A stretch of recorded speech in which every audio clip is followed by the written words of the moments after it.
कल कुछ लोगों ने कमेंट्स के माध्यम से पूछा था कि ब्राह्मण क्षत्रिय वैश्य के लिए यज्ञोपवीत की उचित आयु क्या है।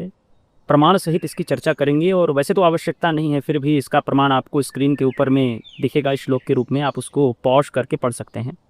तो देखिए, मुहूर्त चिंतामणि नाम का ग्रंथ है, उसमें वर्णन आता है कि विप्राणाम व्रत बंधनम निगदितम गर्भा जनेवाष्टमे।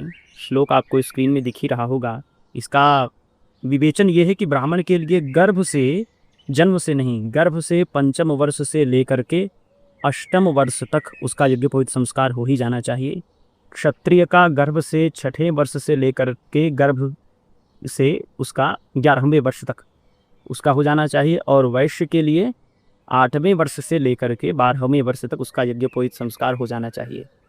यह सर्वोचित है, और इससे यदि आगे बढ़ ही गया, इसका अतिक्रमण हो गया, तो भी कहा गया कि अंतिम सीमा यज्ञोपवीत संस्कार के लिए वो बताई गई है कि 16 वर्ष तक ब्राह्मण का हो ही जाना चाहिए, 22 वर्ष तक क्षत्रिय का हो ही जाना चाहिए, और 24 वर्ष तक वैश्य का हो ही जाना चाहिए।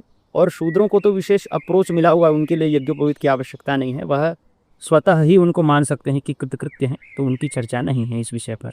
आषोडशाद ब्राह्मणस्य सावित्री नाति वर्तते, इस प्रकार से मनुस्मृति में कहा गया है कि अगर ये 16 वर्ष, 22 वर्ष और 24 वर्ष का यदि अतिक्रमण हो जाए, ऐसी स्थिति में फिर जो ब्राह्मण क्षत्रिय वैश्य हैं, द्विजाति हैं, वो यज्ञोपवीत के, गायत्री के, सावित्री के अधिकारी नहीं होते। ऐसी स्थिति में उनको प्रायश्चित करना पड़ता है। और यदि सर्वोत्तम आयु की बात करें, किस आयु में हमको यज्ञोपवीत संस्कार कराना चाहिए, सर्वोत्तम आयु क्या है इन समस्त आयुओं में, तो इसके विषय में मनुस्मृति में लिखा हुआ है कि ब्रह्म वर्चस कामस्य कार्यम विप्रस्य पंचमे, अर्थात जो सबसे न्यून, सबसे कम वर्ष है, जैसे कि 5वां वर्ष ब्राह्मण के लिए, क्षत्रिय के लिए 6वां वर्ष गर्भ से, और वैश्य के लिए 8वां वर्ष, ये सर्वोत्तम है। इन आयुओं में यदि इनका यज्ञोपवीत संस्कार होता है तो ये अपने क्षेत्र में प्रभुत्व प्राप्त करते हैं। आज के समय में लोगों के मन में एक प्रश्न और उठता है, वो कहते हैं कि हमारे वंश में मेरे पिताश्री यज्ञोपवीत धारण नहीं करते थे, लेकिन मैं यज्ञोपवीत धारण करना चाहता हूँ। उनको भी हम अवश्य बताना चाहेंगे कि यदि आप यज्ञोपवीत धारण करते हैं तो आपको सर्वप्रथम देखना है कि आपके जो सपिंड है वो यज्ञोपवीत धारण करते थे कि नहीं। यदि सपिंड में यज्ञोपवीत का लोप हो चुका है, सपिंड मतलब 7 पीढ़ी, आपसे 7 पीढ़ी तक यदि यज्ञोपवीत किसी ने धारण नहीं किया,